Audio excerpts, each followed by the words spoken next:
PIEGUYRULZ here, and welcome back to the recap. Hey! Hey, get out of here! This is our podcast now. Oh no! Get on out of here! No one wants to listen to this. Is it three crooks? Yes, except the third one's silent. Yeah. Okay. He doesn't have a mouth. We call him Mute Jimmy.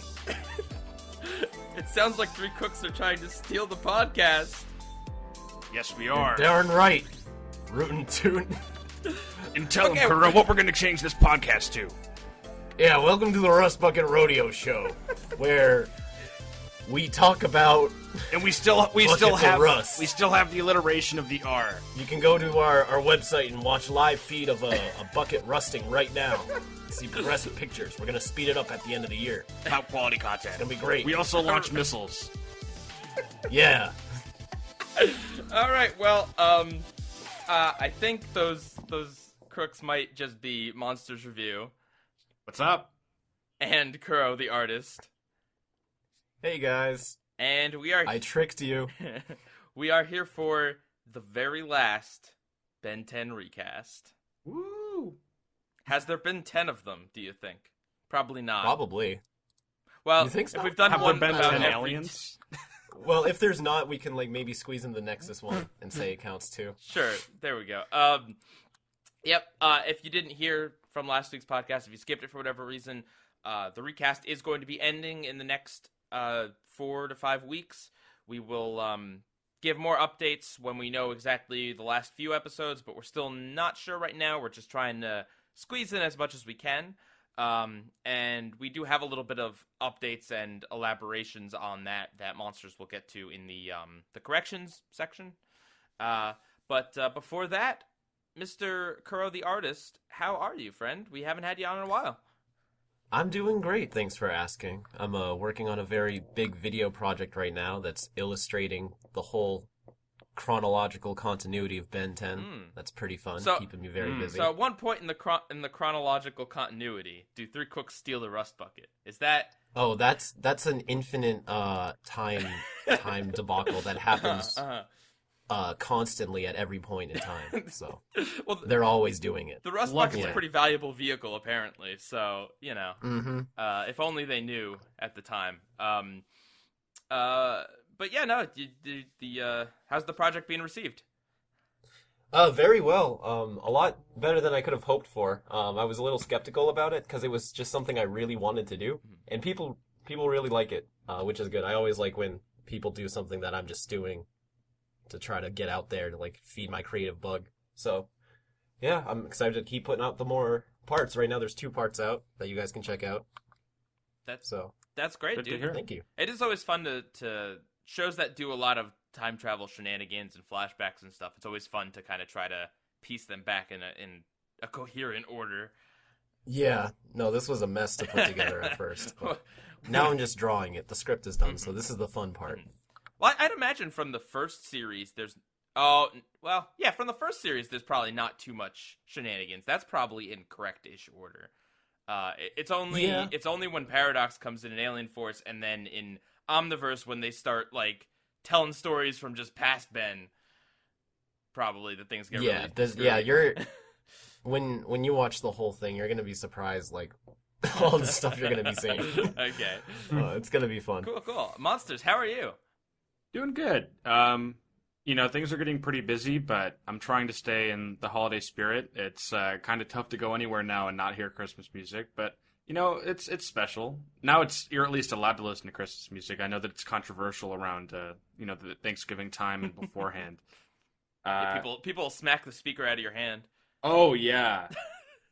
Yeah, but it's good. It's like that point in the year where everything's kind of coming to a head. It's almost kind of working like a conventional plot diagram where you have the rising action and everything is reaching a really tense point where there's just so much action and tension going on. Mm-hmm. But sooner or later, everything's just going to kind of calm down. And I feel like January and February are the resolution, the falling action or whatever. Because you're right. A lot of things, holidays and anniversaries and the new year and the end of a semester of school. There's a lot of stuff that kind of does build up to the very end of the year. And it's fun, but it can certainly be stressful. Mm-hmm. I love the holidays. I love Christmas, and I've always liked Christmas music. Some of it, obviously not all of it. You can't possibly love all Christmas music because it encapsulates like every genre and every artist in existence. But no, I like most Christmas music, and I worked at a retail store for a little while, and Christmas was great because they had a loop of like 10 songs. I don't know whether it was on a CD or like it must have been on a CD, but the store usually played like awful early 2000s music, like Smash Mouth and just like, and really random pop stuff. I don't know. Didn't like it. But during Christmas, they would play Christmas music, and everyone else hated it. Everyone was like, oh, it's the same Christmas music. And I'm like, shut your mouth. At least this is festive music. I don't need, like, I can't even, Smash Mouth is the example that sticks out in my mind because they legitimately played, I don't think it was All Star, but I think it was some other Smash Mouth song. But a lot of it was just kind of that, like, vague background, inoffensive pop music from years and years, like 5 or 6 years behind. That was like, ugh. Yeah, I went over to a friend's house for dinner last week, and when I walked in, their family was watching, I think it was like Frosty the Snowman or something on Freeform, formerly ABC Family, and like, there's just something so comforting and nostalgic and hospitable about that. I don't know, there's just something that feels so right about it. Yeah. How are you doing? I'm okay. Like I said, I enjoy the holidays, and I got my tree, and the my cat actually.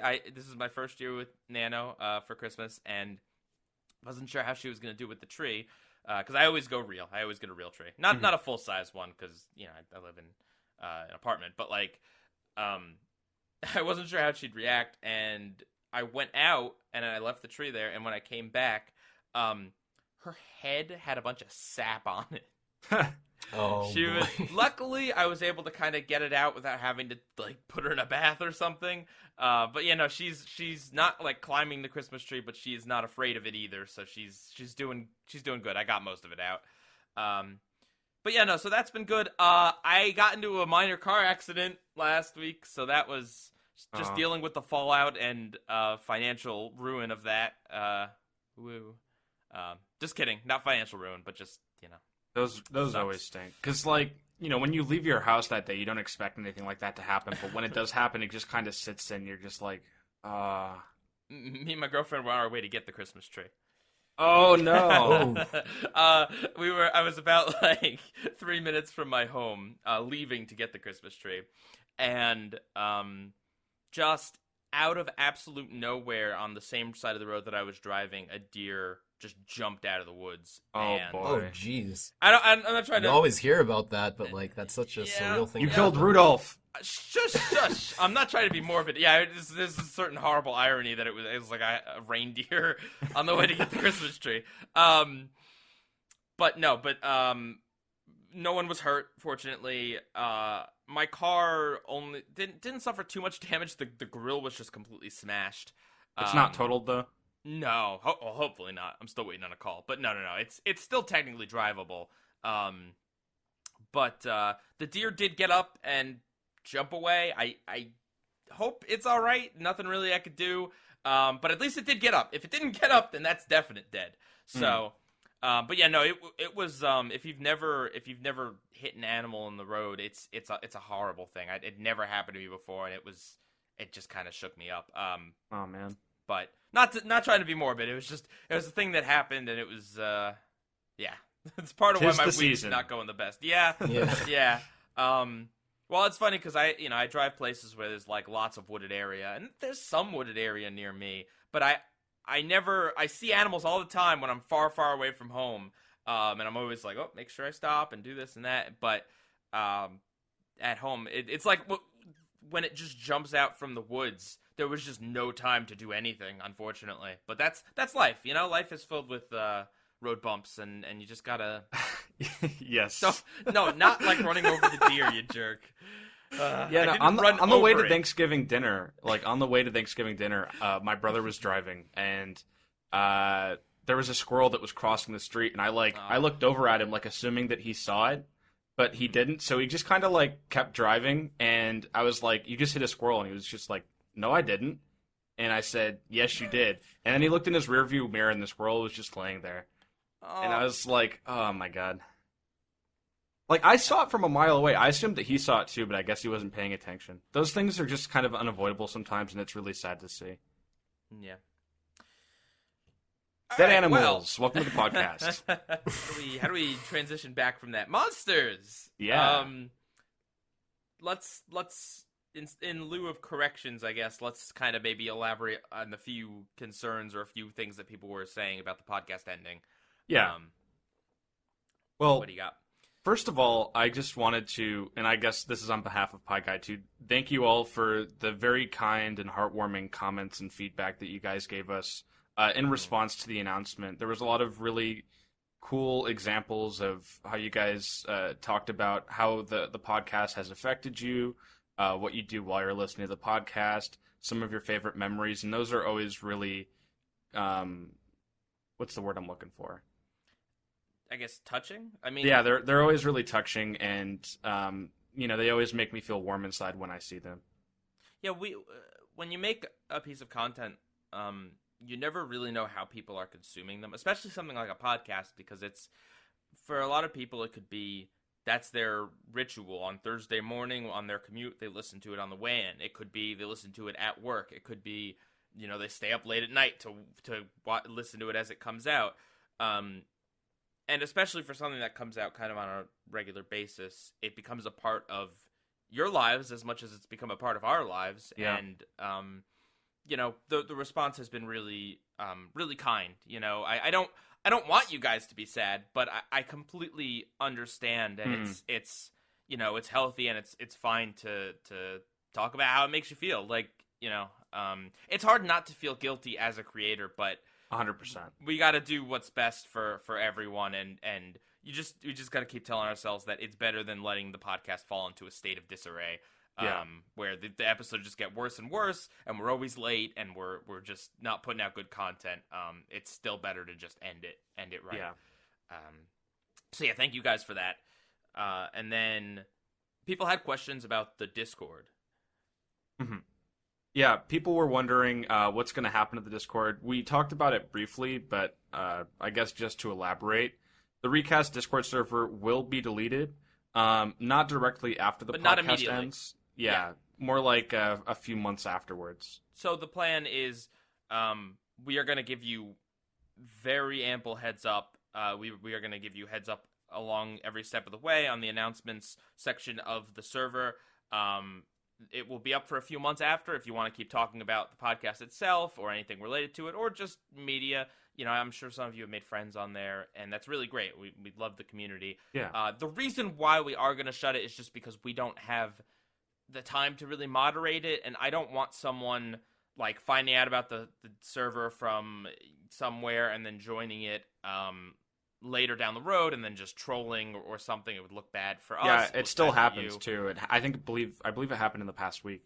What we'll probably do is we'll probably first shut off invites, like right after the last episode is gone, and then we'll leave it. And I heard some rumblings. Some people were gonna make some like follow up, like Recast Refugee server or something. We also and we encourage that. Like if that's what you want to do, absolutely. We won't be affiliated with it, but we don't have any problem with that. Mm-hmm. But we also want to let you guys know, and we will also be linking this when the time comes. A lot of our friends have Discord servers as well, and I'm sure a lot of you are already in some of those, like the Ink Tanks Discord server. Right, Kuro? Thanks for that little plug. Are you accepting of Recast Refugees? I am. If you want to talk about Ben 10, certainly. Yeah, there's a Ben 10 channel. There's a cartoons channel. There's like 80 channels on the Ink Tank. Yeah, there's something there for everybody. And Pie and Monsters are in it too. They get little orange name tags or whatever you call them, roles. Yeah. Discord speak. But yeah, so we'll be giving you plenty of heads up and options. We're not just gonna like, well, the last episode aired, let's shut it down. We got plenty of shut her down.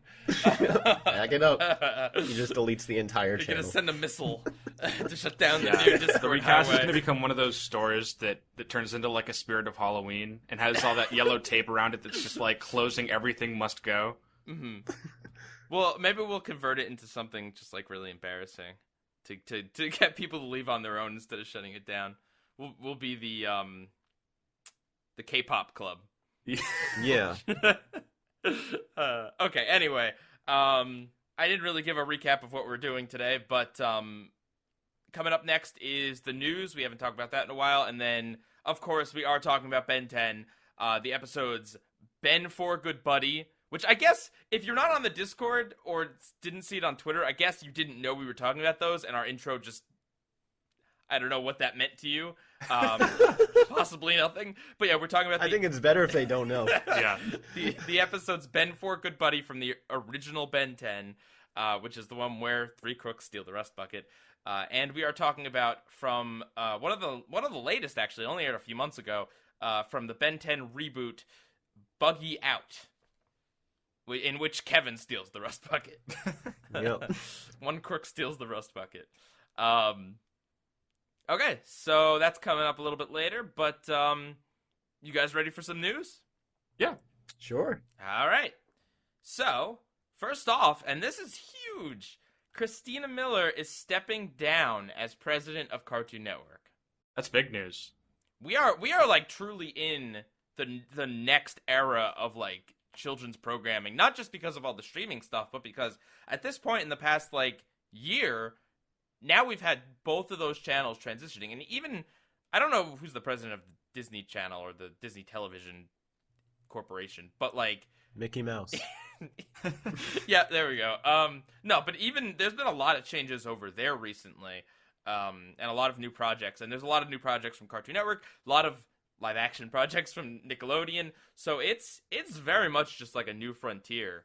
Oh yeah, no, it's normal for these big kind of managerial and network changes to happen around the turn of the decades. Like that too. You know, with the 2000s, they turned in, at least in the early 90s, they started off as something that just aired like old-timey cartoons. By the year 2000, they were very cartoon oriented and kind of embraced that whole Cartoon Friday sort of thing. By 2010, they completely rebranded, started the whole Check It era thing, and obviously that's the year where like Adventure Time and Regular Show premiered, kind of leading them into a new era. And now it's, you know, we're kind of in the middle of it, so it's tough to see where things are going to go, but I'm certain that there is going to be a new direction that the network heads in. So unlike Nickelodeon, Cartoon Network, I'm feeling a lot better. I mean, not that I didn't like the old president of Nickelodeon, but what happened with Nickelodeon, there was some behind the scenes things that we just won't ever know, I guess. Where a lot of management got shaken up and there wasn't really a ton in place. Like there were things like the Rugrats revival and movie, which is not happening anymore. So there were things like the Rocco special and the Zim special, things that were kind of in place, but it wasn't like we had like this whole slew of shows and content and direction. It really did seem like there was not much going on, and Brian Robbins kind of had to come in and come up with his own plan, which not a fan of, but don't envy that position. At least that is rough. Cartoon Network, on the other hand, it looks like she is legitimately stepping down. It does not look like she was fired. According to her quote, she made the decision, and it's not a decision she came to lightly. It's the hardest she's had to make for her career. Ultimately, it feels like the right thing for her to leave and take a little time to think about what comes next. So it definitely feels like, and maybe she, you know, we don't know. She could have been encouraged, you know, that this doesn't necessarily... It says, according to sources, Miller was asked to stay on by the new Warner Media leadership, but opted to leave. Okay. But I believe that. But unlike Nickelodeon, Cartoon Network has a lot of things in the works right now. Steven Universe Future just aired, and we'll talk about that in a little bit. There's also the We Bare Bears movie that's coming up. There's Infinity Train's getting its second season. Craig of the Creek is still going. That's not a super old show. Apple and Onion is a show that's coming up. Like, there's a lot of things, that Christina Miller started that will presumably be continued with whoever the new president is. Yeah.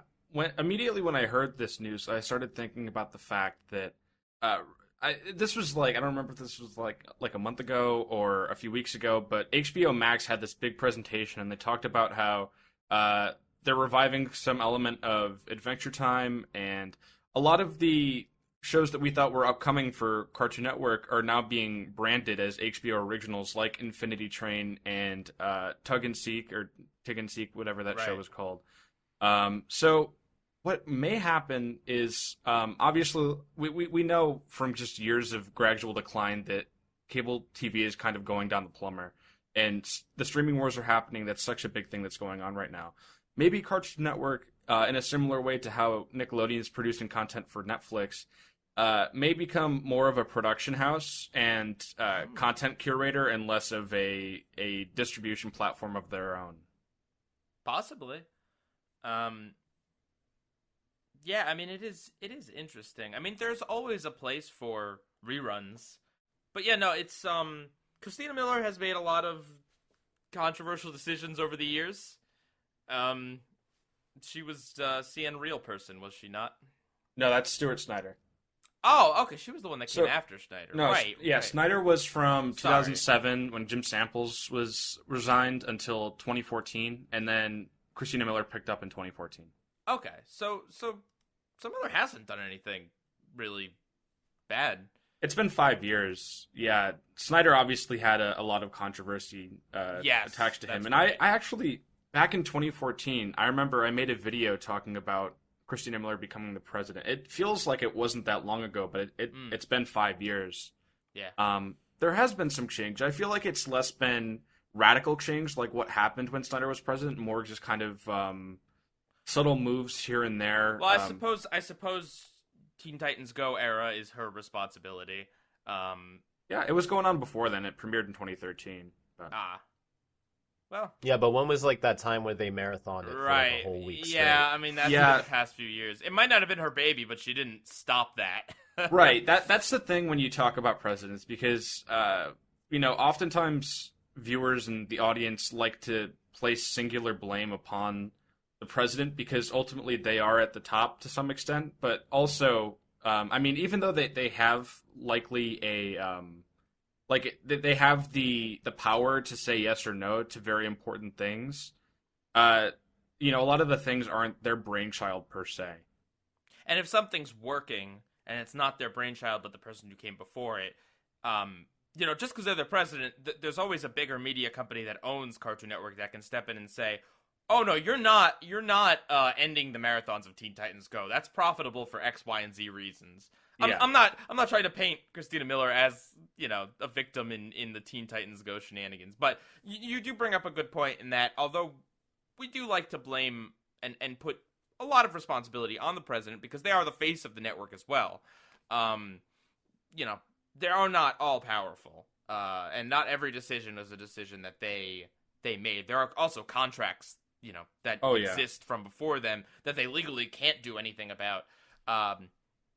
But yeah, I mean, although, the Powerpuff Girls reboot, the Ben 10 reboot, the reboot era was her thing, I guess. But I wouldn't say that there's anything that really comes to mind that she did that was horrendously awful, like CN Real. There's also been rumors that Mike Lazo is going to step down from Adult Swim too. Right. So that's true. That'll be very interesting.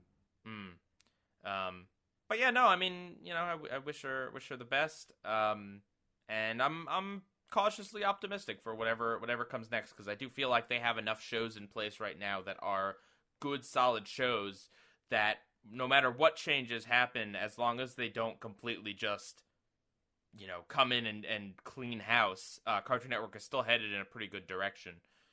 Yeah, the guy that's going to replace her is named Michael Awaleen. He's apparently the executive vice president and chief marketing officer of Cartoon Network. Well, that's just an interim president. Well, yeah, interim president. Yes. So, I doubt that, he's going to stay president, and whatever he does while he is serving as president probably won't be anything too impactful.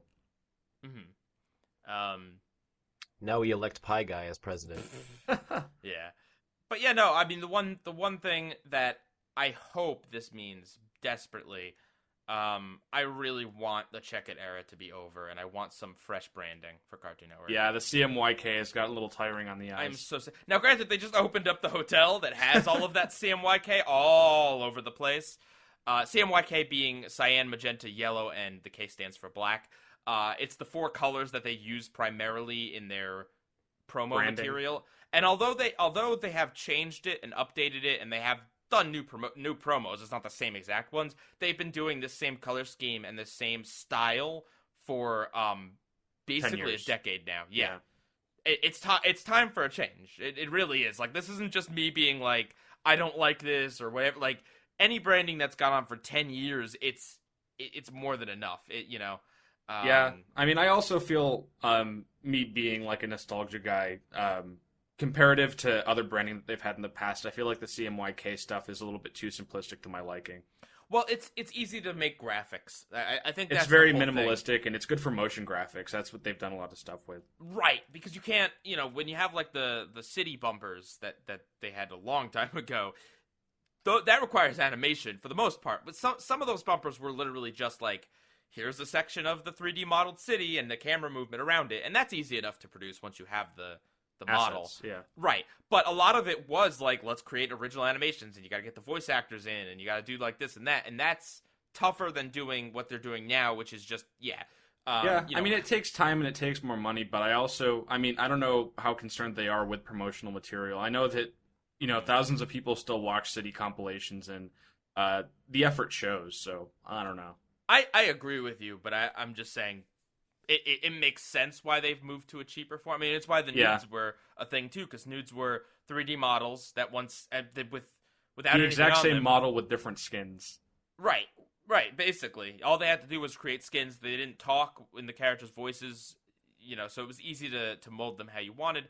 But yeah, even if it is just still the same kind of graphic-based thing, but with maybe a different color scheme or a different angle to it, I think that could be good. But yeah, no. So yeah, I'm cautiously excited for some changes, and I'm confident that what they've got going on right now with Cartoon Network is gonna carry at least for a little while. Steven Universe Future just started. Infinity Train was really positive reception and is clearly getting probably more than just the second season. Mm-hmm. Yeah. Any thoughts, Carl? What would you want to happen aside from Ben 10 Alien Force 2? What else? I would just more action shows. It's hard because I want to say I'd like to see a return to form, but I don't think things could ever. I just want to see more of like core entertainment, like just shows that are put out there. What does that mean? It's like, well, I mean, it was like all children's networks. They were just founded to just give children entertainment, give them something to like latch onto. Some can just be like, not just for merchandising, but everything always kind of had a purpose. And now everything is just so corporatedly decided, if that's even a word. And I just want to see more passion projects on TV. I mean, I would agree with you maybe a few years ago, but at this point, Infinity Train's a passion project. Over the Garden Wall, Long Live the Royals, even though nobody saw it. That's what I'm saying. Like, I'm not saying things like that even do well nowadays. It's just, personally, that's what I would like to see, and unfortunately, that doesn't seem like that's where things are going. But I guess, I don't want to see any more live action stuff on Cartoon. Okay. I mean, that's non-controversial statements. Yeah, let's keep that that way. Let's maybe take the majority of the live action stuff off of Nickelodeon. That's a whole nother can of worms. Yeah. All right, let's speaking of which, let's move on. So, Jace Norman, my boy.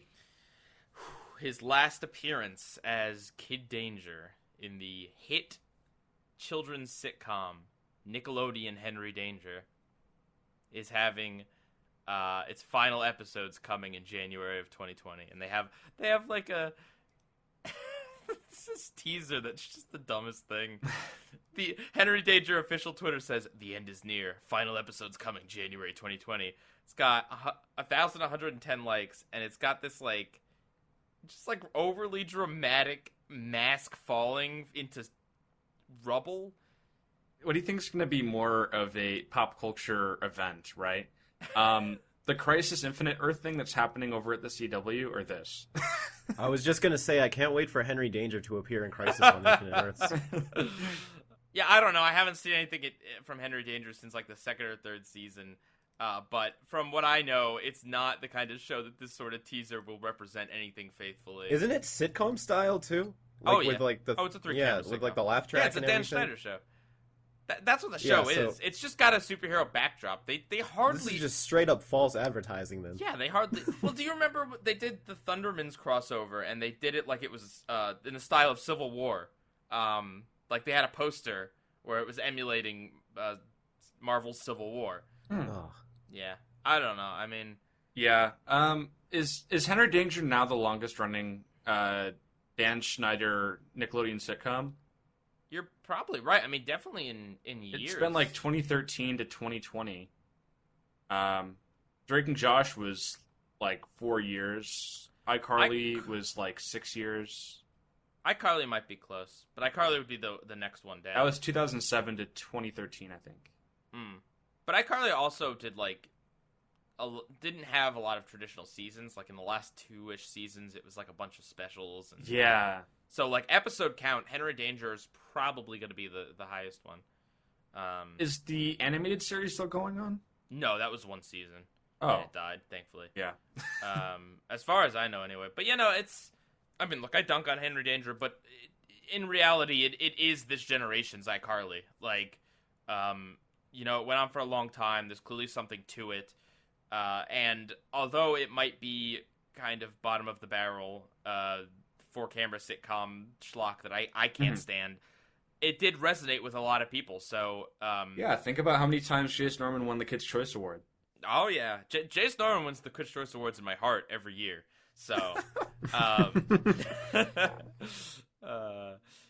yeah, no, I mean, I joke on the show, but nothing but the best to the people on it, and especially Jace Norman. I can't wait for the last episode where Henry says, "I love you 3000," and everyone cries. Well, oh god, they had an episode where Captain Man is pregnant, according to just the Twitter feed, and it's just a bunch of pregnant men. Man, Nickelodeon loves pregnant men. Yeah, Nickelodeon does love pregnant men. Carl Weezer, Cosmo. Yeah. Yep. Yeah. Now we got him. Great. All right, but yeah, no. So that show is ending. All right, and then one last piece of news, and this was crazy. I don't know if you guys saw this. I saw the side by side. Yeah. So Yeah, I saw that too.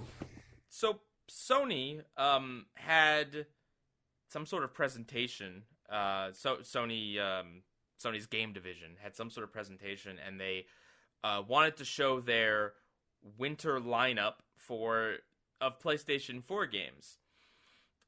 And apparently they hired this artist to do this really neat animation. And if you watch the animation, yeah, wow, it's really fluid and crazy and has all these different angles and like all this stuff. It was all copied. Yeah, it was traced. Yeah, I mean, it's insane, basically, and not just from one source either. So Katsuka did a side-by-side, or at least is reposting this side-by-side that someone did. And it's a side-by-side clip of clips from FLCL, Fully Cooley, Steven Universe, the movie. It's got Spinel spinning around, and a bunch of other things. Even some, like, they look like they were just made by independent artists, which is really scummy. Mm-hmm. Stealing from, like, I'm not saying stealing from, like, a big corporation like Cartoon Network or whatever is good, but it's, like, taking some, like, obscure work that they probably found online and copying that is even just despicable.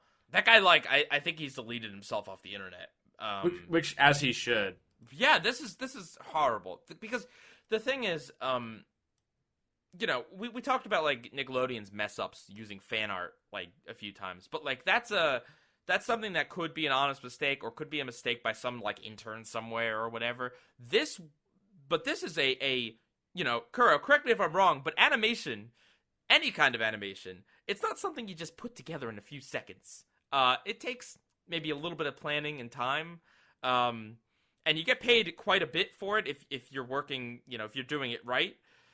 Yeah, I mean, I don't even know what takes longer, the planning or the animation. There's no way this is a mistake. This is not inspired by. This is not oh, well, they're similar looking pieces, because the side-by-side shows not just that it's not like they're just like, oh, similar poses, similar camera angles, inspired by this or that. It literally... Frame by frame.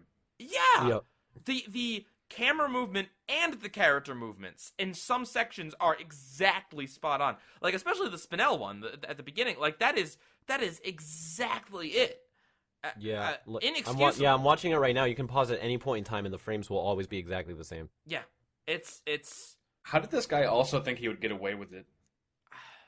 Yeah, especially this much. This is like all his content. Right. You would... For something as big as Sony and PlayStation. He must... I don't know anything about him, but I'm going to go ahead and presume he's just a complete hack who doesn't know how to actually plan in animation. He seems to be able to know how to animate, I guess, but he must have just been a complete someone over his head, because, yeah, I don't know how you think you could get away with this. And also, like, I would assume if you're going to try to steal a little bit of animation, you'd want to steal maybe a little bit and hide it amongst original things, instead of just having a mashup of everything being stolen.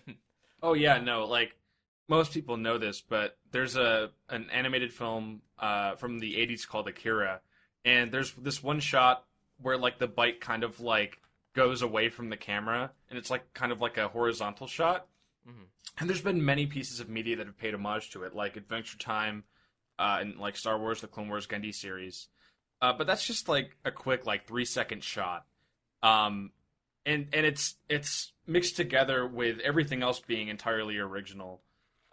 There's a difference between paying homage to something and just ripping it off, and that's what this... Oh, absolutely. I don't want to call them artist, person is doing. If it's an homage, you do not use the exact same camera movement and character animation. You don't. If it's an homage, you use maybe some of the same colors, maybe some similar looking character animation, but a different camera angle. Even if angle. the shot's just short, but these are like extended shots, and they're very, very, they're shots that are so animated and so iconic that, like, you know, people can recognize where they're from. It's not like, you know, some of these were obscure, because clearly the person who put together the side-by-side could find all of the points of reference and put them together. Yeah, absolutely insane. And it's not, I mean, look, it would have been great if someone at Sony had caught this, and I'm sure a lot of people are going to blame Sony for it, but, like, how could they know? You know? They're just hiring a guy they probably saw as real, and we're just like, this is some really good stuff. Right. I mean, that's the gross thing about it, is that this makes artists look bad. A big company like Sony is going to look at this and be like, we're never hiring an outside artist again. We're just going to do in-house stuff. You know, and then artists get less work. And it's dumb. It's sad, because it makes animators look bad, and that's not good. No, animators and artists are just insanely talented and impressive, and they can create such great things. And it's great that Sony wanted to look to an outside source to create all of this promo material. You know, we were just talking about Cartoon Network's, like, bumpers and stuff, and how although they, like, look nice, they're not, like, character animated. They're mostly graphic type stuff. And so it's nice that they tried to, instead of just doing, here's some graphics to go in between the gameplay, let's do these really cute animations. Let's get someone to do these bumper type stuff. And then it just completely blew up in their face, because, yeah, this has 68,943 likes and 29,977 retweets, as it should. Because when it's blatant, you know, theft like this should just be called out as much as possible. 100%. All right, and that is the news. Yeah. All right, we are going to take a break, and when we come back, we are going to be Ben Foreign, good buddies. Yeehaw. And we are back. So, the first episode we are going to talk about... Actually, I guess before this, let me just say, when we were initially going to do a Ben 10 episode, I approached Kuro, and I was like, well, what would you want to do? Like, I want to kind of do an original and a reboot thing, and you said something about, like, let's do a Kevin episode. And I'm like, yeah, that sounds great. Like, the Kevin episodes, especially from the original show, were really good, generally. So I was looking for an episode from the reboot where Ben and Kevin had to work together, and we were going to pair it with the one where they're out in space and they're chained together. and Kevin's stuck as like that mutant of all Ben's creatures and all that. But while I was looking for episodes on Wikipedia, like descriptions that were like Ben and Kevin working together, this one popped up called Buggy Out, and I'm like, oh, let me just watch it. And within like 3 minutes, Kevin steals the rust bucket, and I'm like, well, I know what we're doing. Yeah. For the record, I also watched an episode called 4x4, which is the 100th episode of the reboot, and it is about Ben and Kevin working together to play laser tag. Oh, kind of like I'll Billy always go Billions. back to laser tag. Yeah, I don't. That's the whole plot. Kevin's tried to kill him multiple times, but Ben plays laser tag with him. I don't know. The reboot can be something sometimes. Something not interesting, I'll say. Oh, but the most interesting thing that happened was that from the laser gun, it shot Kevin's Omnitrix, getting him stuck in like heat blast mode. Or forearms or something. Yeah, I don't know. So anyway, we went with this. So the first episode, Ben for Good Buddy, which is a play on 10 for Good Buddy. Some people didn't get that. But yeah, it's like a radio term that you use, I guess for truckers or something.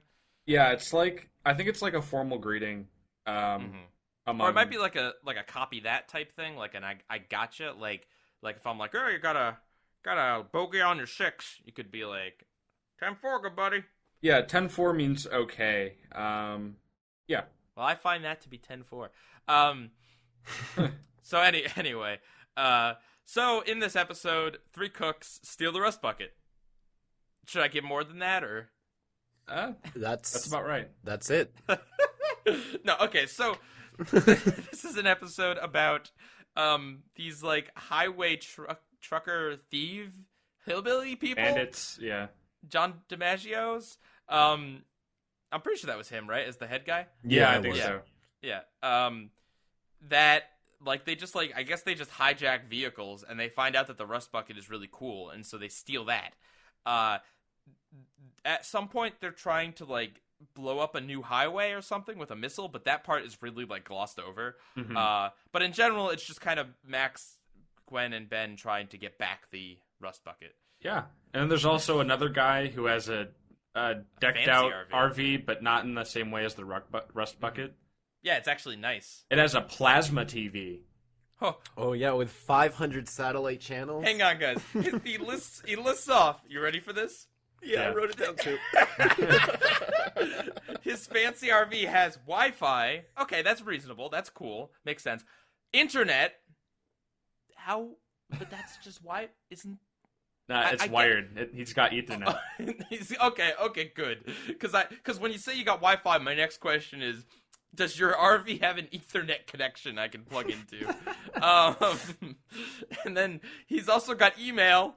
Don't worry, guys. Oh, boy. You can email him on the Wi-Fi or on the internet.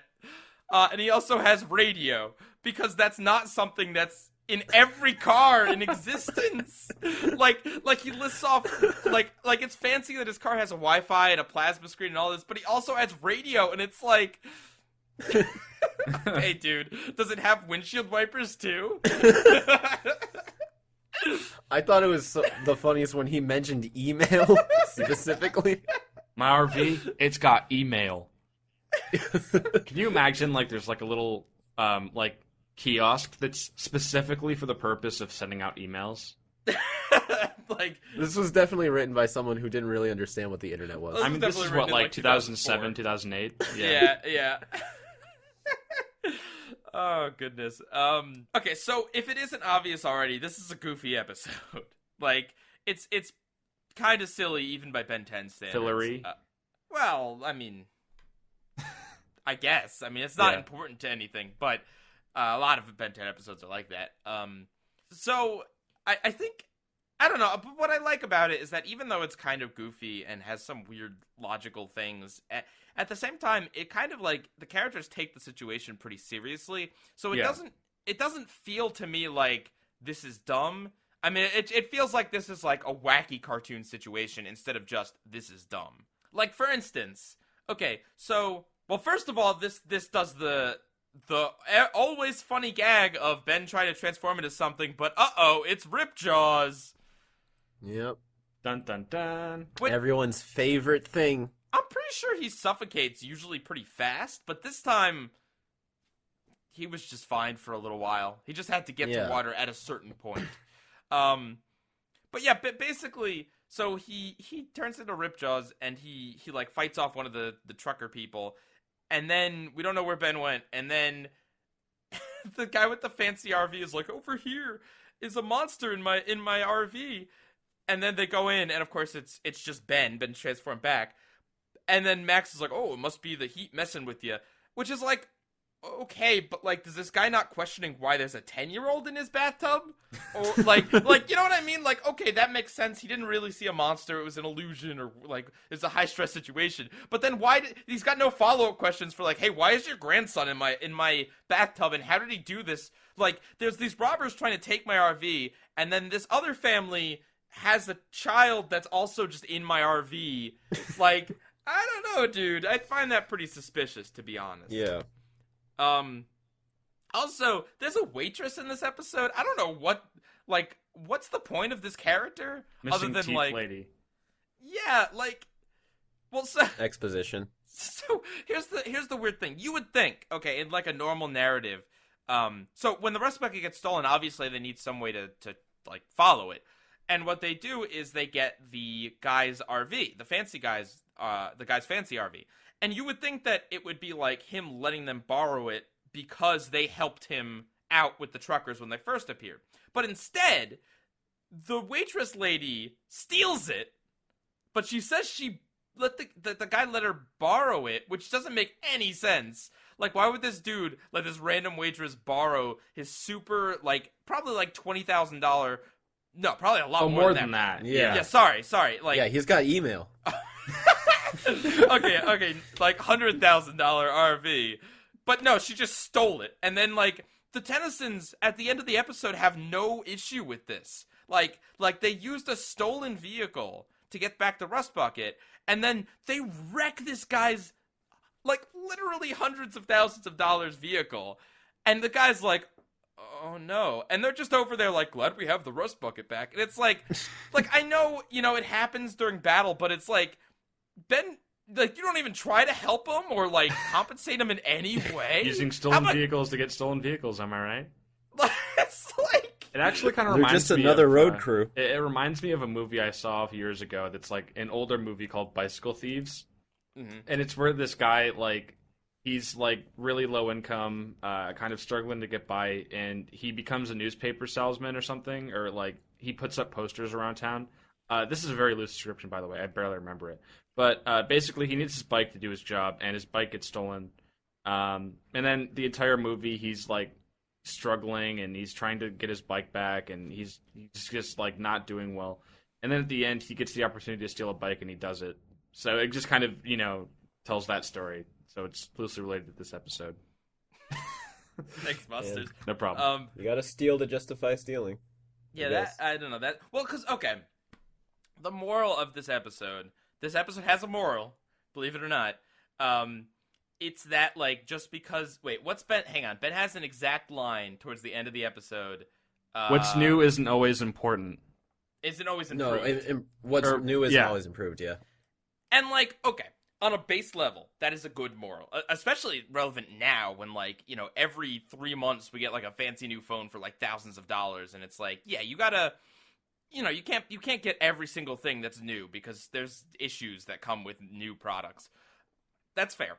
However, like, within the context of the episode, like, the fact that I feel like the guy's RV got wrecked just to show, like, oh, this fancy email RV, like, can't stand up to the rust bucket, and it's like, meanwhile, the rust bucket, apparently if you, like, flush the toilet and open the freezer at the same time, like, the light wiper fluid comes up and you can't see the road anymore. It's like, that's not, like, that's not a cute quirk. That's like a serious hazard. Like, it's not a stretch to believe that the head of the Crooks is dead, right? Oh yeah, no, that dude is dead. They launched him up into like outer space. Vilgax found him and killed him.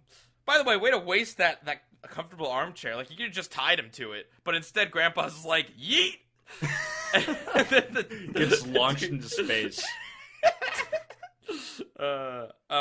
Yeah, like, so it's a good message. I just feel like the way they executed it was kind of dumb. Like, yeah, the rust bucket is cool, but like, you know, Grandpa Max, fixing the issues with it does not make it any less cool. It just makes it like functional.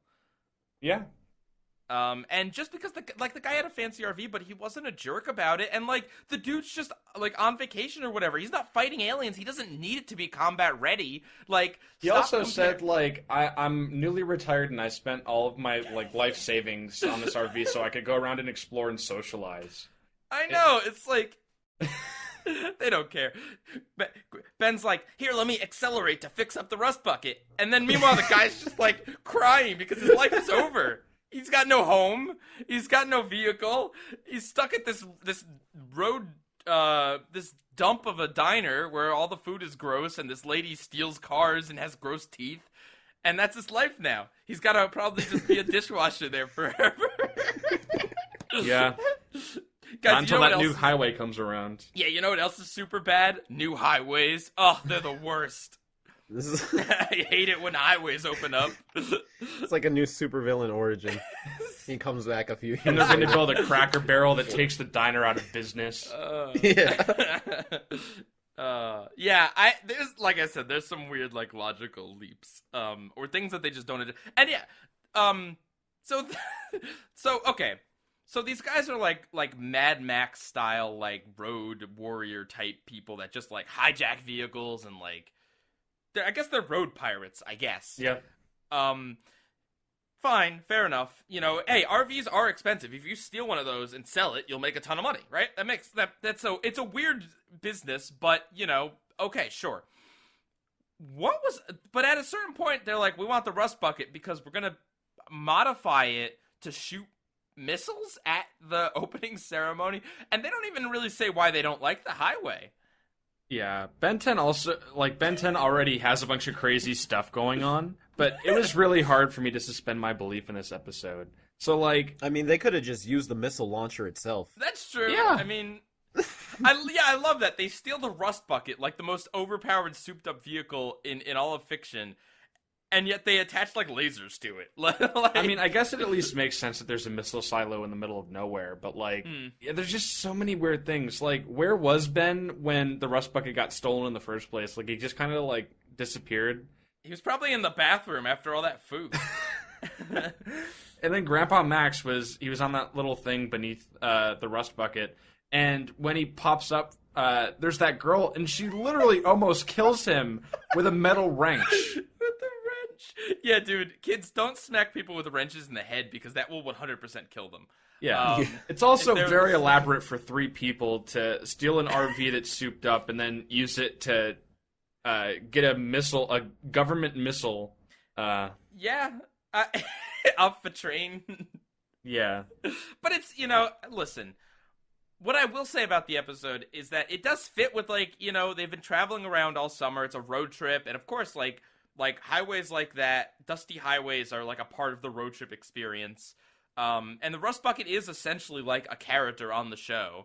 So kind of having an episode all about it, okay, it fits. I mean, it's a weird episode. It's not one of my favorites, but I ended up liking it more than I thought I would because it is kind of goofy, and it's not, I don't think the goofiness ruins it, personally. Yeah. Ben 10 is a very kitchen sink type show. I've talked about this, where, like, basically any creature, any idea, any science fiction or fantasy concept they could think of is what they'll just throw it in the show. It doesn't matter. Alien Force was the one that started nailing it more to, like, let's make everything alien based. But the original Ben 10 was like, yeah, dudes, like, there's just like a bunch of knights hanging out. There's magicians, and that's just like straight up magic. There's like a crazy scientist guy wants to turn everyone to an animal hybrid just for fun, like. You remember that wrestling episode with the porcupine and the alligator guy? There's just mutants hanging out, too. Yeah. Them and their mama. Yeah, who was just perfectly human. Oh, yeah, there's also, what's-his-face, who's got, like, techromancer powers.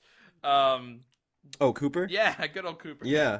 Yeah, I mean, so part of me thinks that it definitely makes more sense to kind of gear the show more towards, like, everything being alien-based, even the other fantasy elements have some sort of alien origin, usually. But another part of me is, like, kitchen sink, you know, anything can happen. Sometimes it'll have stupid episodes with, like, lake krakens and other times it'll have really wacky road warriors, and you never know what you're gonna get. Yeah, I mean, I thought the Road Warriors themselves were pretty cool. Yeah. They almost kind of gave me Megasexual vibes. They didn't. I don't even know if they got names, but they still kind of had like there was the real yokel hillbilly one. There was the lady, and then there was like the leader, the John DiMaggio.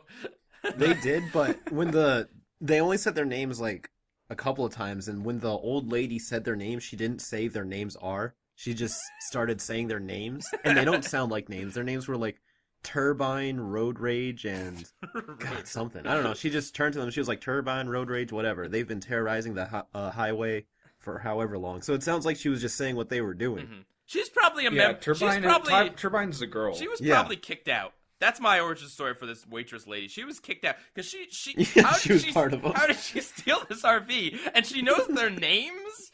Like my old crew. She was their leader. Yeah, according to the Ben 10 wiki, they're listed as the road crew. The leader, who is John DiMaggio, or presumably played by him. Yeah, it's definitely John DiMaggio. His name is Baron Highway. Baron Highway. Wow. And then Turbine is the girl, who's played by Jennifer Hale. And then Road Rage, who's the hillbilly, played by Dave Wittenberg. Cool. Do any of these characters come back, Kuro? No, thank God. All right, well, what do you think of the episode?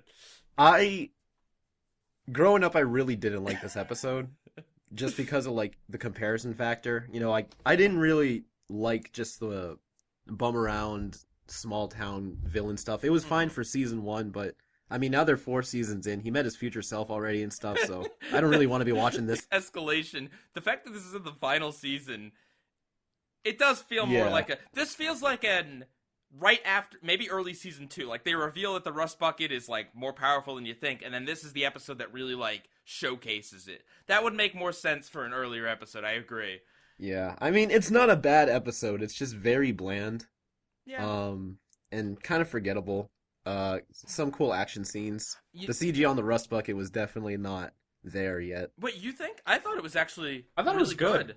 Because I don't know. Watch like the metal parts when it's moving around. Like when they upgrade it, it just looks way too shiny in 3D to me. Well, I guess the Rust Bucket itself looks fine. See, but... I think the key is that they don't use the CG all the time. It's very, very sparingly. So yeah, they do. You can tell it when it goes into CG, but I thought it was, for the time, really good, actually. I guess. Yeah, I mean, I've probably just seen this episode like a billion times. So a billion times. And I can billions of times. I mean, I also like you know, they turn him into Upgrade, and he becomes a train. Like, there's definitely a novelty to this episode. Yeah, I always love whenever they do anything with Upgrade, just because it's always cool. Yeah. How about when you know what I noticed? Each of the act breaks had to put the characters in peril, but it wasn't always like convincing peril. Like, the first act break is the Road Warriors just show up, and then Grandpa's like, or someone's like, it looks like I've heard of coming around the mountain, but we're gonna go down the mountain. And then it just shows like the cliff, and then when it cuts back, they're like nowhere near to falling off the thing. And then like another one of the act breaks is Ben gets caught on a conveyor belt for like a car wash, and he's like, I'm gonna be hot waxed. And then it comes back, and Grandpa like throws a freaking wrench at the off button. Show is weird. What would have happened to... I know that, like, Reboot, Ben, if he got hot waxed, like, they would have turned it into a comedic moment and not, like, a serious, like, cliffhanger. I mean, they did still turn it into a comedic moment. His hair gets waxed. Right, with the buffer things. I don't know. I would not put this in the upper echelons of original Ben 10. But I really ended up liking it more than I thought I would. I think it does have a charm, and I also think it has, like... You know, there are certain episodes that kind of have topics or ideas that are, they resonate with people. Like, I don't personally have this specific thing, but I'm sure if you've ever been in, like, an RV going on a cross-country trip, the dive diner and the kind of, like, weird people that you meet and, like, stuff like that, you know, I think it kind of hits on something that could resonate with people. And I like it because it's goofy. I do appreciate the silliness of it. Do I think it could have been better? Certainly. I think certainly some of the things could have been better explained, like what the Road Warriors really do, like what they were up to aside from stealing, I guess. Where was the police? Yeah, the lady was an undercover FBI agent. She was just everything. Yeah. We need more of this. But character you know what else I'll say? I'll say this was a pretty good episode for Grandpa Max, who doesn't always get to do the most. I mean, he certainly does a lot more in the original show than he does in the reboot. I'll tell you that much. But he doesn't get like many spotlight episodes, and I think that this was kind of one of them that focused a little bit more on him, and that was cool. Anything else, guys? I thought it was weird that Upchuck couldn't eat real food, because what constitutes as real food? Yeah. Yeah. But, yeah, that's it. I don't know. It was an alright episode. It is disappointing that he only went accelerate at the very end as well, because that's what he was trying to go at the beginning, and it would have kind of made sense for the chase aspect. But, yeah. All right, so in the Ben 10 reboot, there's an episode, and it's called Buggy Out, and it's about Ben winning a sumo slammer's belt, which has nothing to do with anything. And then he goes outside and sees Kevin trying to hijack the rust bucket, and he fights Kevin, and then the rust bucket craps out some sort of toy for children to buy that has Ben 10's voice. And then Kevin hijacks that, and then I don't know. Ben and Kevin fight a little bit, and then they team up by sitting in the vehicle together to fight the Forever... I assume it's a Forever Knight, or it's the Forever Knight. Yeah, there's only one in the reboot. Okay. And then you get, like, the cliche ending where it's like the villain's talking, like, how could you betray me? And then Kevin's like, I think I have a way to take down the Tennysons once and for all. So, this is well, actually, it was recruit. They're trying to recruit him onto their team. Oh, so you know what's going on here? I know about the Forever Knight plotline. Okay. I didn't watch this episode, and I didn't really pay attention to the car thing. You saw the season 1 finale with Glitch. No, season 2 maybe. No? Yeah, we did not see any episode with Glitch. Oh God! All right, yeah. So anyway, what? Yeah. I guess like the first thing, and this episode is obviously a part of a bigger storyline with the Forever Knight and Kevin, and the Sumo Slammer belt. Obviously, that's going to come back. No, but because it's not like Buggy Out in parentheses part 2, and it's not like I have, if I was a casual fan, how would I know what other episodes to watch to get the story of this? There is absolutely nothing at all that refreshes on what's happened previously, because it's an 11-minute fast-paced show. So they don't have, they're not, at one point they're like, this is just like North Dakota, and I'm like, what is that referencing something, or is this like a non sequitur joke? I don't know. I have no idea. What does the Forever Knight want? Yeah, I have no idea. Kuro just told me. But aside from that, they don't even hint at what he wants. Why is Kevin working with him? Now, maybe that's not established yet, because the characters aren't sure of that either. And Kevin's like, oh, things are complicated, and Ben's like, oh, I feel sorry for him. And it's like, okay, cool, but can you remind anyone of what's happening in this? No?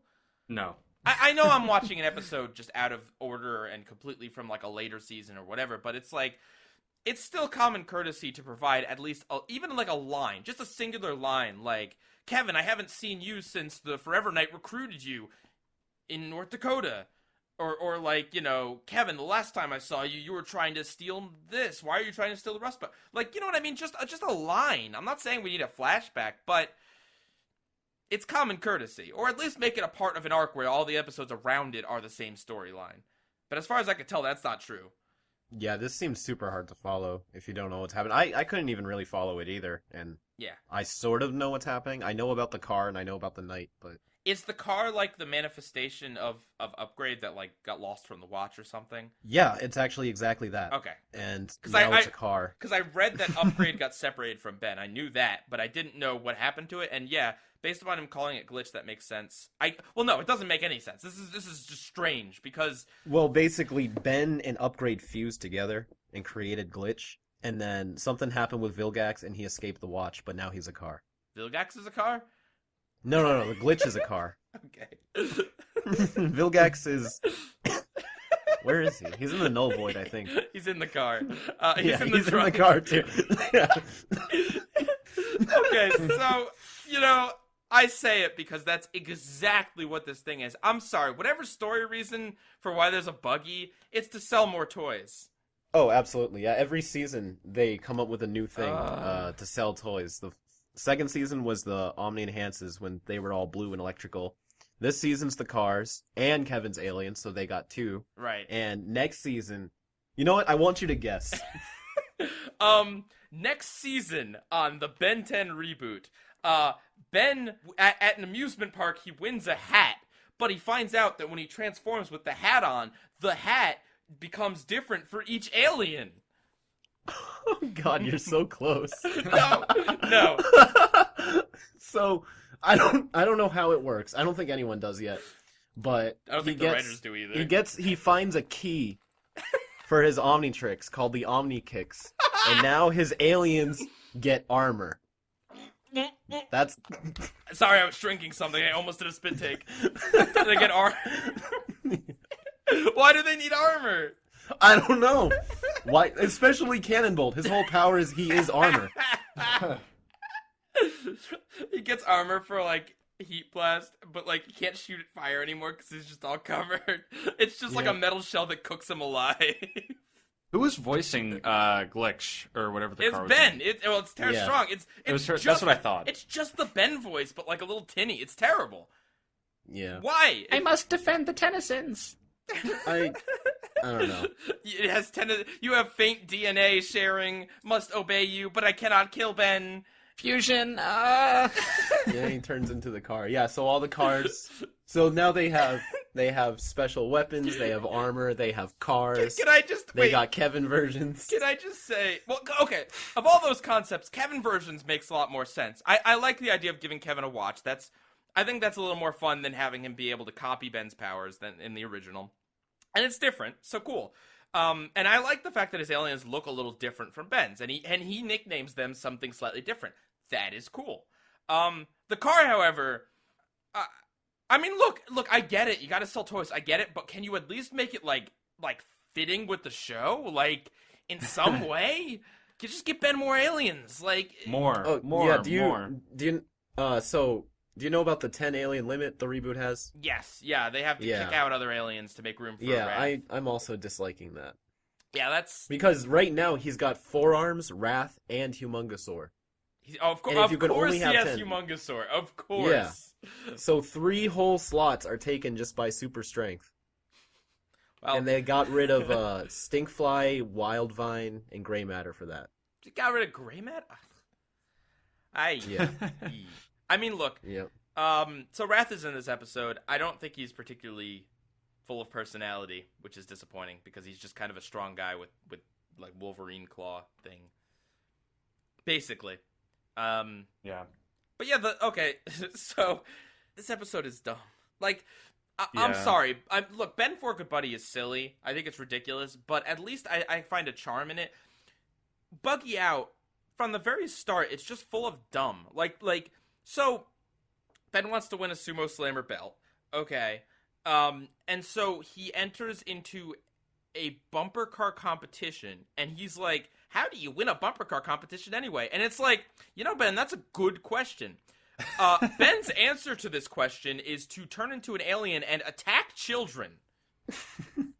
He shoots crystals at children, wrecking the bumper cars, and probably killing some kid. Like, let's be real, someone died. I'm not gonna lie, I thought that part was kind of funny when he dunks the kid into the pit balls. I mean, you can find it funny if you want. I just think it's but no, it's ridiculous. And no one is like, oh god, an alien. The police officer's just escorting Ben out casually. Like, no one cares that this is an alien.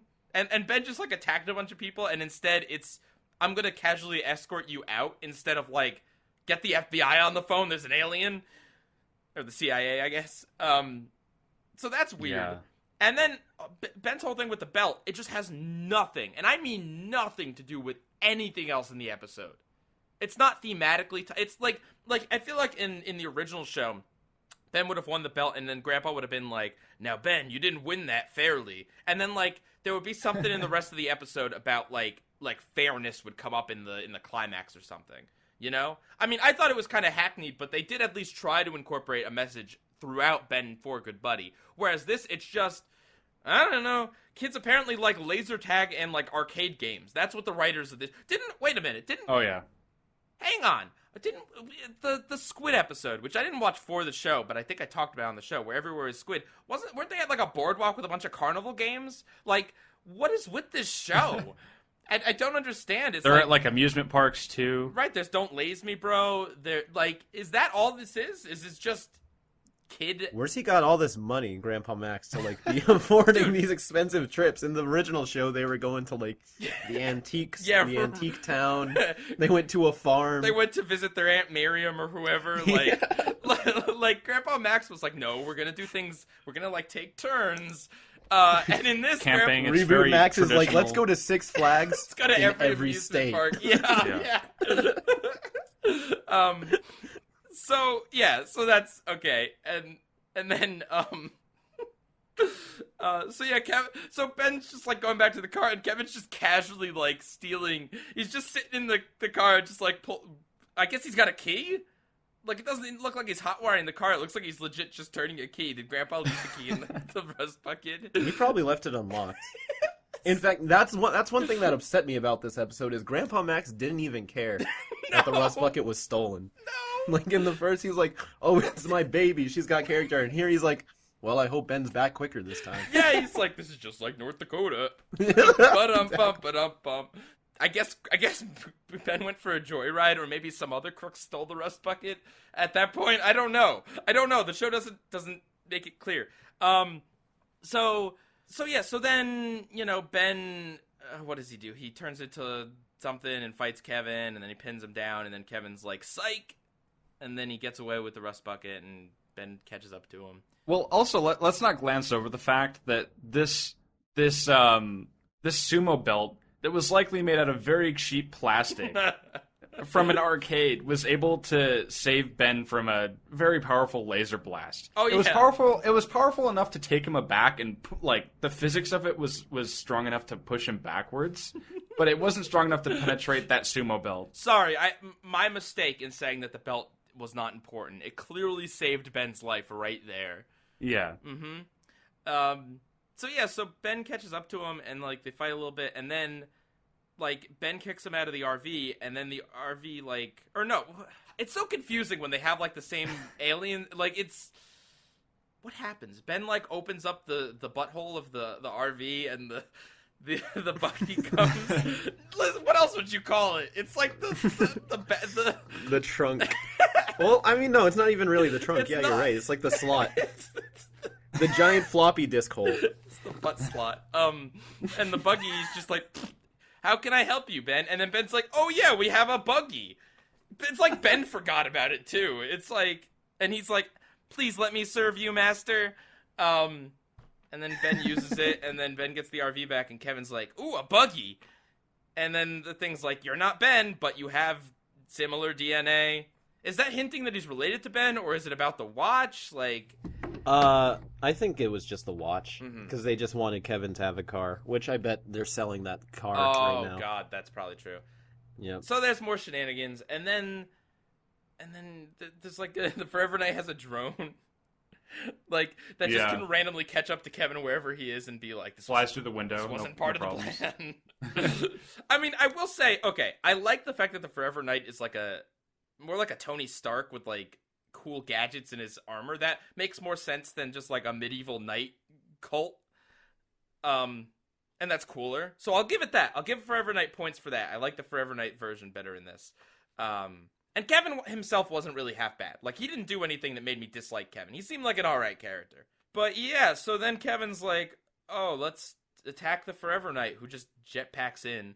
And so he's like, Ben, come help me defeat the Forever Knight. And then Ben's like, okay. And then literally all that happens is Ben hops in the passenger side of this buggy. It's a big buggy to be able to have a passenger side. They both sit in it, and then it transforms again or something, and then they just shoot the Forever Knight once in his jetpack, and then he goes blasting off. That's literally it. He's like, we need to team up. We need to team up, Ben. Let's team up. And then they both sit in the car, and then they just do a pew pew, and then the guy's gone. And then Kevin's like, all right, I'm out. And he just walks away in the middle of the desert. Yeah, casually walks away. And then Ben's like, get back here. And it's like, you could chase him. Like, you could, I don't know. I don't know. You could put him in, like, juvie or something. So is Kevin just walking around? Or I guess he's using his aliens to... They're like, wow, I feel bad for him. He's got some stuff to sort out. like what? But just let him walk in the desert. He's an I don't feel angsty that teen. The bad. fact that he has no family. Yeah. We only have 2 vehicles and he has none. I feel bad though. I was kind of surprised that Ben didn't give him the buggy or something. I feel like that would be what the show would do. Yeah, that would have been nice if he gave him the buggy. Gwen and Max are just non-entities in this episode. They show up. I've yet to see a reboot episode where Max is ever consequential. Yeah. Same. But that's unfortunate. I mean, he helped Ben get over his fear of squid, I guess. I think it's the reboot teaching us that grandparents aren't important. Yeah. It's all anti-boomer propaganda. They're just there to supply you with things. Yeah, I want like, the next... Look how clueless and uncaring this old man is. You want this guy voting? I hope in the next season, Ben and Gwen say, "Okay, boomer" to Grandpa. Like the one... I wouldn't be surprised if they did. The one time Grandpa's like, well... they're like, Grandpa, look at another arcade. And Grandpa's like, Ben, we've already been to 3 today. Please let me go visit my dying wife. And then Ben's like, okay, boomer. I wonder why it's not snowing. Oh, because of global warming. Kids, global warming doesn't exist. Okay, boomer. Okay, but to get more serious on Buggy Out, I have the same problem that I have with a lot of these Ben 10 reboot episodes, in that, like, I kind of like some of the stuff in it. Like, I don't hate it, but it's so short. There's no time for, like, a 3-act structure. It's literally just bad guy shows up, Ben fights bad guy, shenanigans at an arcade, the end. That's it. Yeah. Like, that's really it. And because they have to still squeeze multiple aliens in, it's like each alien is only on screen for, like, 40 seconds. Like, you know what I mean? I don't know. I don't want to sound like a broken record. It's not just because I prefer 22-minute shows. I just feel like for the kind of show that this is, the 22 minutes works so much better. In the original show, when Ben and Gwen and whoever goofed off, like, they made jokes about, like, Grandpa's food or whatever, it was always kind of a nice way to lead into the episode, and it only ever took up a few minutes out of the 22. But when they goof around in this and spend forever at bumper car competitions or whatever that have nothing to do with anything, it just really feels like you're shortening the interesting part of the episode. Yeah, it's tough. There's not really any breathing room, and with this 10-minute version of Ben 10, I feel like it's more or less the writers feeling the need to check off certain plot boxes of, like, what they need to accomplish to make, like, the episode fit a certain structure, rather than having creative scenes or whatever, because they really frankly don't have the time to do that. And like you mentioned too, with, like, the whole spending time on gags that are kind of pointless, I guess that's just their attempts at humor. I guess Monsters, having just watched the Powerpuff Girls reboot last week, how do you feel like this reboot stacks up to that one? Better, because I at least like some of the stuff in this. Yes. I like the characters. Listen, I don't like Max because he does nothing, but at least they didn't make him obscenely stupid. Yeah, it's not trying to feed a bunch of half thought out themes into my mouth. It's also, obviously it's based on the original Ben 10 and other incarnations of it, but it's like they did seem to capture at least part of what kind of makes the show fun and interesting, but they're also doing it in different ways, like giving Kevin an Omnitrix. That is different. Yeah. That's something that is still fitting and kind of fits his role. I also like that the symbol on his Omnitrix looked like a K.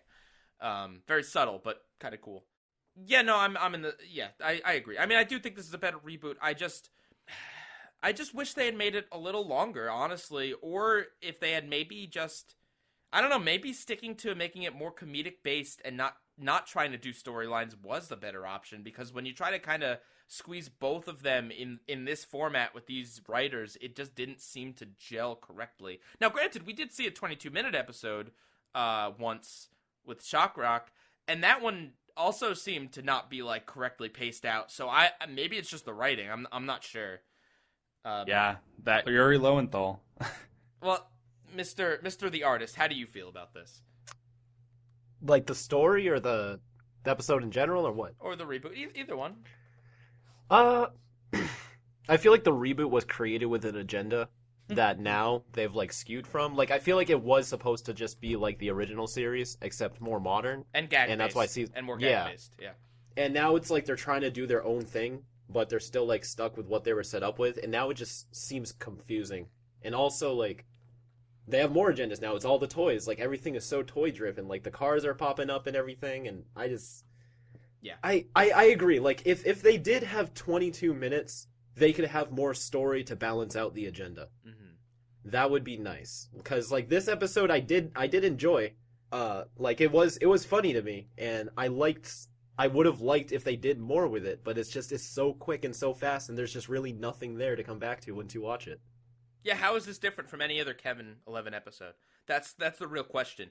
But I feel like when they brought Kevin in the original show, you know, each one of his episodes is pretty distinct. You know, there's his debut episode. There's the one where he's stuck out in space, stuck to Ben. There's the one where he teams up with Vilgax in the Null Void. You know, like each of these are pretty distinct, memorable episodes. But like, what's different from like the laser tag episode, which I also watched, where it's just like, I don't know what makes it a unique and interesting. What is the identity of this episode? Is it that the buggy gets stolen for a little bit? The RV gets stolen? Like, is that the conceit? I mean, as Ben said, Kevin's being a total jerk as usual. What did you laugh at though in this episode? Just the first part. I just kind of liked seeing Ben just trash on some kids with Diamond Head. Just because there's no way that would ever happen in the Prime show. So seeing it here is kind of like, that's hilarious. But after that, like, I don't know. I kind of like Kevin's personality a little bit more. Yeah. But it's enjoyable. There's nothing. It's kind of empty. I'm glad contentless. I'm glad it was Kevin, because if this was like a remake of that first episode where it was like some hillbilly guy voiced by John DiMaggio still, oh, it would have been really bad. Yeah, exactly. It would have been super forgettable. But I could see that happening. I could see it be like some yokel that's just like, hey, a fancy RV. So yeah, okay. Comparison wise, I guess Upgrade is technically a part of both episodes. But I'll have to say that I like Ben becoming the train a lot more than I like just random Buggy with Ben's voice that transforms. Yeah. You know, I was coming into this thinking I'd like the Reboot episode better, but hey, you can like what you like. I mean, I don't know now. I will say, like, Kevin is a more interesting villain than the three random crooks. Well, I mean, Kevin's more interesting, but is he in this episode? Maybe not. I mean, at least those crooks had like a personality, and they had like a clear like thing they were going, like they were clearly like trucker mechanic types. Whereas in this episode, if you didn't know anything about Kevin or his character, he just looks like some sad mirror version of Ben, which maybe that is Kevin's character. Sad Ben. Ben without family. Yeah. Yeah, I mean, ultimately, personally, I do think that the three random crooks stealing the rust bucket, I think that the Ben For Good Buddy had... It has a clear thing that it's going for. It is definitely corny, but I think some of the corniness is fun. Even though there are kind of holes in it, like what their plan was with the missiles and the new highway and stuff, it did still feel like a more complete story. Like, they meet up with these guys, they fight them, then the rust bucket gets stolen, and then they have one more confrontation where they take back the rust bucket. That's a story. It's not just... It's not like they steal the rust bucket and then immediately... Ben and everyone just like fights it and takes it back, which is what Buggy Out is. It's so quick and it's so nothing. Whereas, especially because I feel like Buggy Out had potential. I think if you had like Kevin, forget the Forever Night, Kevin takes the rust bucket for a joyride for fun, just because he wants to mess with Ben, right? Why not? Why not do that? That seems to fit Kevin's MO in the reboot, especially where like it seems like they've had all these altercations and it doesn't seem like Kevin like. He's not, like, evil or anything, but he's just kind of a jerk. And so, like, having him hijack the Rust Bucket is kind of a fitting thing of like he's an angsty teen plus kind of like a villain. I think that's a cool fit. I think that would work and that would be cool, but they just didn't really play on that. So yeah, no, I didn't. As much as I don't like a lot of aspects in Buggy Out, I can't bring myself to entirely hate it. I did kind of like, I don't know, it just kind of makes me a little more curious about the Ben 10 reboot, but I can't in good conscience say that it was good either. I think it's just kind of full of nothing, I think is a good way you put it. Yeah, I mean, I am just kind of exhausted from seeing the Road Crew episode, but I guess like from a fresh perspective, there is more to it. It's got a bit of a better message, and it's just you know, it has the time it needs to tell the story it wants to. Yep. So 3 Crooks stole that Rust Bucket. How about They you, did. Monsters? Yeah, to go with what Ben said, what's new is always improved, and I feel that way about the Reboot episode. It's just, you know, I like that there's some variation. I like some of the creative directions they took, and I do think Ben 4 Good Buddy is one of the more amateur episodes of the original, but what is in that episode still appeals to me more than what is in the Reboot episode, and there were just some things that feel, I don't know, not deserving of my attention. Right, like the fact that Max. I think the fact that Max is really attached to the Rust Bucket in the original is like personality and flavor that the 100%. Reboot episode does not have. Like you wouldn't really know so much that Ben and Kevin have like this big rivalry. Like you know, it doesn't really broadcast it. It seems like they have some kind of a rivalry, but like I couldn't tell you what appearance number this is of Kevin's. This could be his second appearance for all I know. You know. And I think there is definitely something kind of hilarious about the fact that the Reboot's Rust Bucket is basically the fancy car. It kind of looks like the fancy car that the dude was driving in Ben 4 Good Buddy. Right? Like it's not messed up. It's just completely fancy and boring. just because I want to mention it, if you wanted to compare, I know you wanted a classic and Reboot episode, which is why I didn't suggest this, but there was an episode in Alien Force where Kevin stole the Rust Bucket. Really? Wait, I don't Yeah. remember that. It was like episode 4, season 1. It was super early, but he steals it to. Yeah, it's kind of the same thing. He steals it because of the technology, except in Alien Force he steals it to sell it for. Oh yeah, to Volcanus. Right. Okay. All right. Over on the recast server, from Leoka Warrior 12, I actually enjoyed Ben 4 Good Buddy. Even though I will admit the villains were weak, I still thought the idea of Ben and Co. in a Mad Max-style road chase was cool, and it did deliver some decent action as well as some funny moments, like Ben turning into Ripjaws when there's no water around. Overall, I thought it was a good episode. Not the best, but decent overall.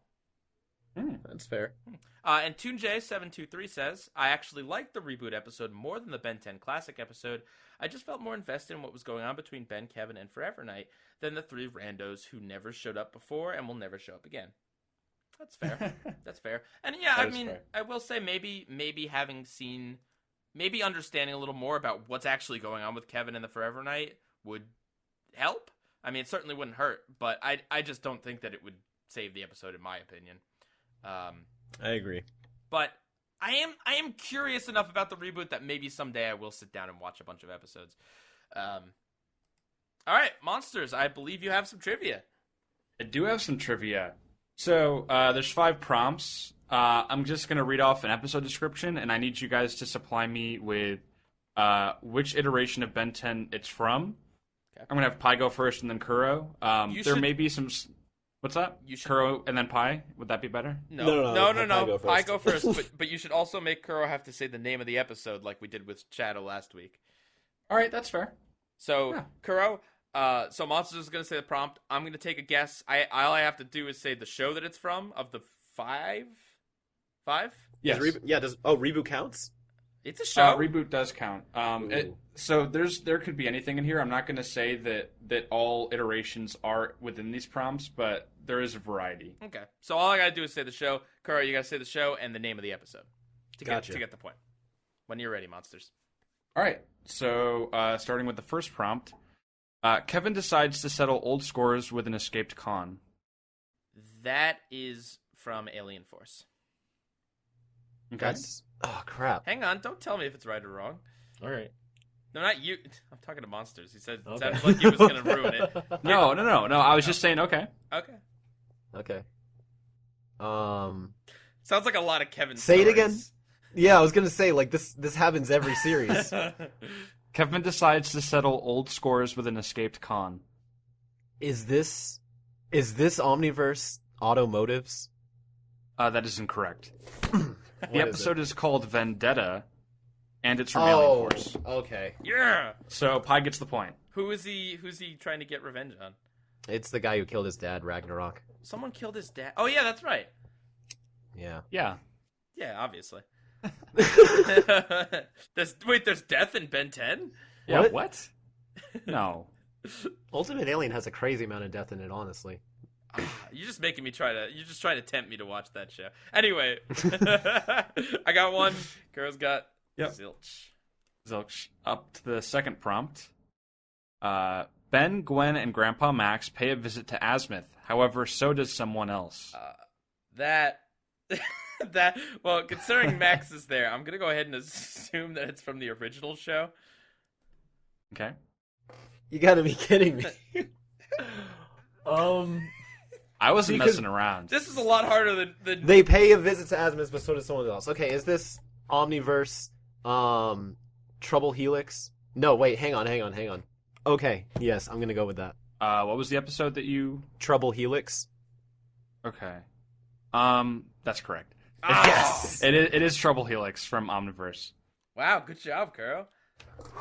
Yeah, so you guys are both tied at 1. Nice. Moving on to the third one. The Tennysons travel to a ski resort for some fun.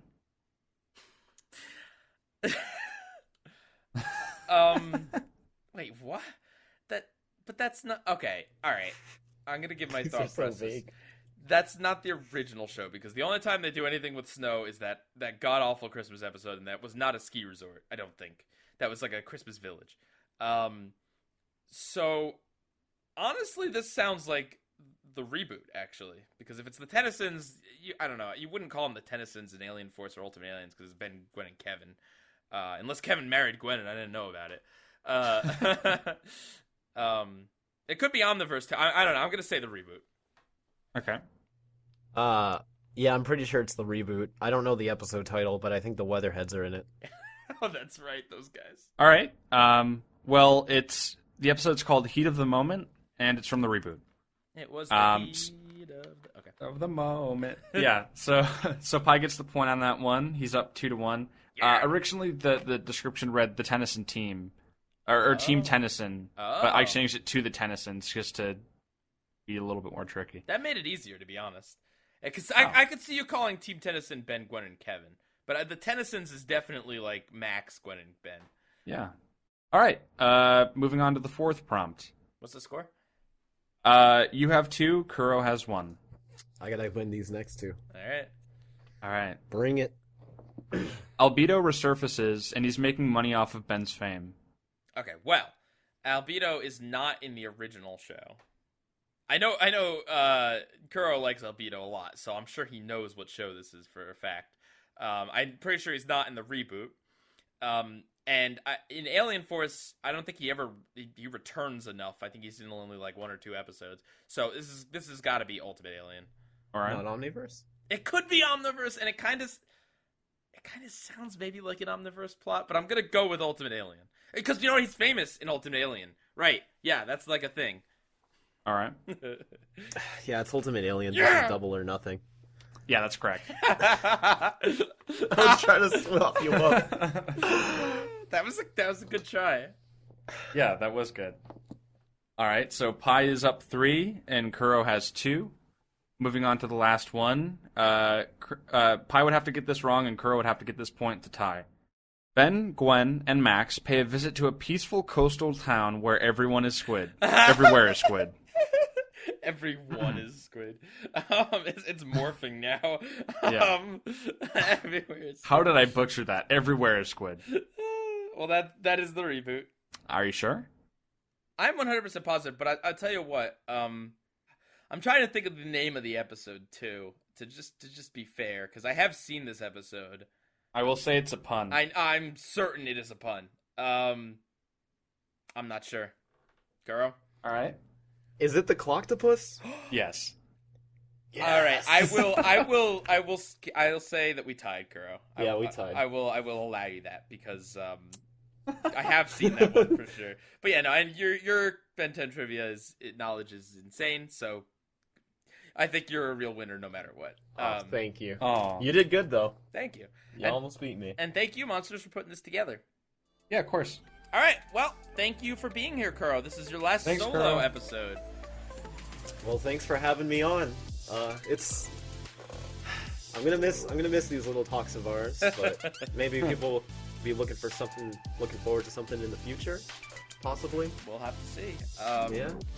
But yeah, Kuro will return for the final episode. So, unless he gets horribly ill. Yeah, let's hope not. No. All right, and thank you, Monsters. Yeah, thank you. All right, so we'll see you guys next week. See you guys. PIEGUYRULZ out. 10-4, good buddy.